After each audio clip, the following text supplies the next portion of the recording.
Toldot. In this lesson on the Torah portion Toldot, we learn about how the word Toldot can mean genealogies or stories. We will learn about how in the generations that lead to Messiah, just how important the matriarchs are. We will learn about the connection between Ya'akov and Esav, and what that connection means in respect to today's world and the end times. The name of this week's Torah portion comes from the word for the generations. As it says in the beginning of this Torah portion, Genesis 25 verse 19, "And these are the generations of Yitzhak, Avraham's son. Avraham begot Yitzhak."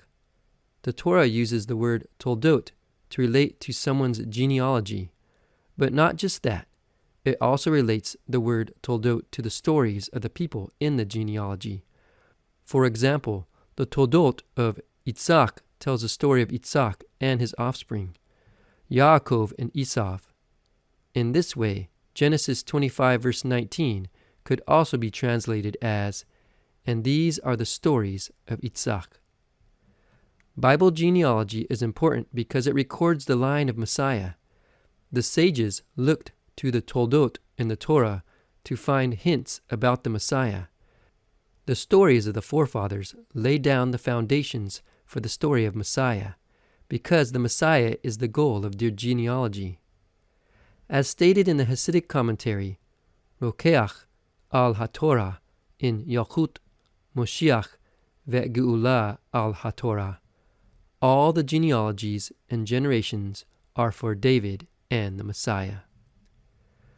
The book of Matthew starts with the words, "This is the genealogy of Yeshua, the Messiah, son of David, son of Avraham." Matthew traces the lineage of Yeshua all the way back to Avraham.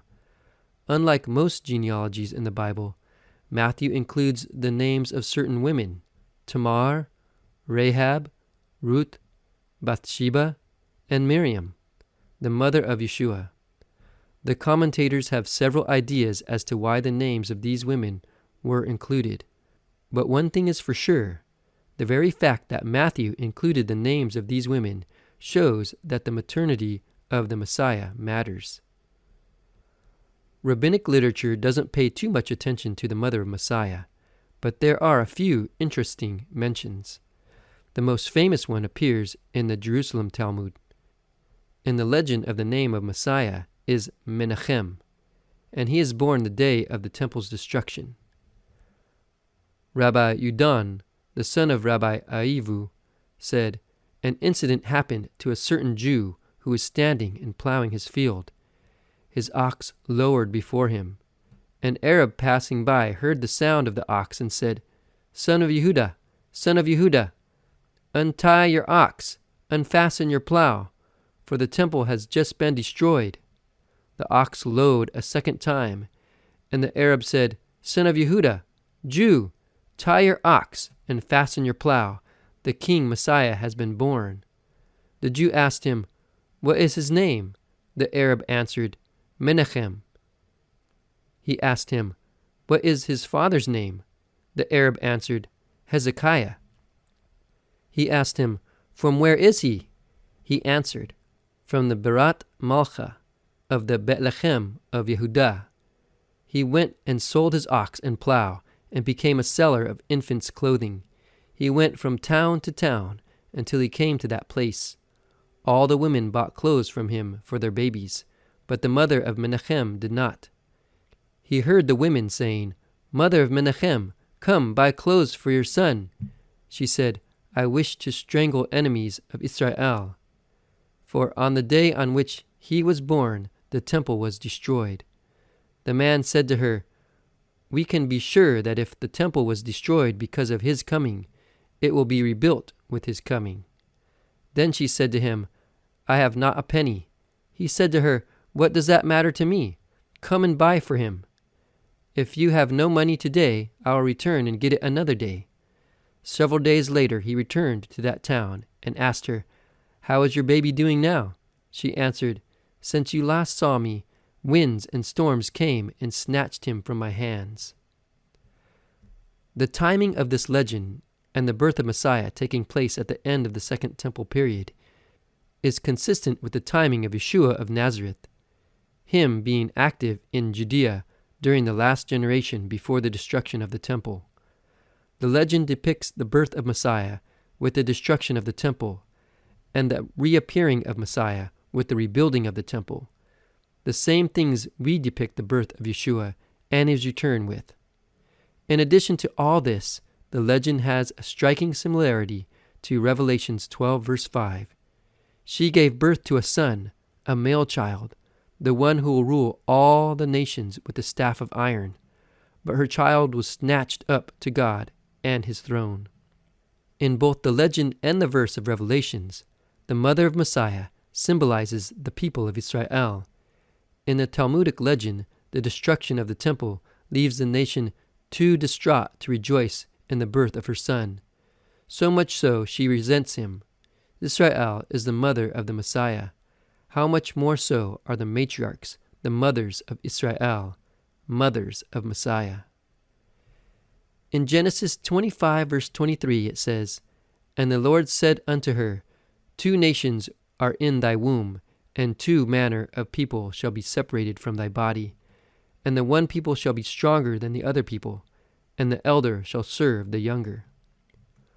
The Targum says the children fought in her womb like men doing battle. When Rivka went to ask God why the twins in her womb were fighting, God told her that there were 2 nations in her womb. The Midrash states that the 2 nations refer to the kingdom of the son of David and the kingdom of Edom. It also says that the nation of Israel, the younger, will prevail over Edom, the older, in the days of the Messiah, just as David's kingdom prevailed over the Edomites. Yeshua sometimes used the term "this world" as a way of referring to the Roman Empire, the kingdom of this world. In John 18 verse 36, he told Pilate, "My kingdom is not of this world." He referred to Satan as the ruler of this world, as it says in John 12 verse 31, "Now judgment is upon this world, and the ruler of this world will be cast out." The sages also had a way of referring to the Roman Empire, the people of Edom. This is probably derived from Psalms 137 verse 7, in which the Edomites are connected with the destruction of Yerushalayim. "Remember, O Lord, against the people of Edom, the day of Yerushalayim's fall. How they cried, 'Tear it down, raze it to the ground.'" The Roman Empire was a satanic counterfeit of the Messianic kingdom. The Romans brought all known nations into servitude and enforced Pax Romana, a kingdom of peace. The Roman emperor acted as a false Messiah, as it says in 2 Thessalonians 2 verse 3 and 4. The son of destruction, who opposes and exalts himself above every so-called God or object of worship. In view of the sages and Yeshua's view of the Roman Empire, the battle between Ya'akov and Esav can be likened to the battle between the kingdom of the light and the kingdom of darkness. When Messiah comes, the older, the Roman Empire, shall serve the younger, the kingdom of heaven. Yaakov's name comes from the same root as the word heel and points back to the verse in Genesis where God says that the seed of the serpent will bruise the heel of the seed of the woman. The seed of the woman is the Messiah. In Psalms 89 verse 52, it talks about the heels of Messiah. "Your enemies have reproached, O Lord. They have reproached the heels of your Messiah." The rabbis understood that the heels of Messiah meant the final generation that will see the coming of Messiah. The heels of the Messiah can be translated a different way, the footsteps of the Messiah. When things seem darkest, we should listen for the footsteps of Messiah, as it says in the Mishnah. "In the footsteps of the Messiah, insolence will increase, and the cost of living will go up greatly. The vine will yield its fruit, but wine will be expensive. The government will turn to heresy, and there will be no one to rebuke. The meeting place of scholars will be used for licentiousness. The Galilee will be destroyed. The Goblin will be desolated. And the dwellers on the frontier will go out begging from place to place without anyone to take pity on them. The wisdom of the learned will rot. Fears of sin will be despised, and the truth will be lacking. Youths will put old men to shame. The old will stand up in the presence of the young. For son spurns father, daughter rises up against mother, daughter-in-law against her mother-in-law. A man's own household are his enemies. Micah 7, verse 6. The face of the generation will be like the face of a dog. A son will not feel ashamed before his father. Upon whom shall we depend? Upon our Father who is in heaven. The life of Ya'akov and his struggle with Esav are a precursor to the trials and tribulations that the people of Israel will have to endure before the coming of Messiah. In Toldot, this week's Torah portion, we learned about how the word Toldot can mean genealogies or stories. We learned just how important the matriarchs are in the generations that lead to the Messiah. We learned about the connection between Ya'akov and Esav, what that connection means in respect to today's world, and what that connection means in respect to the coming of Messiah.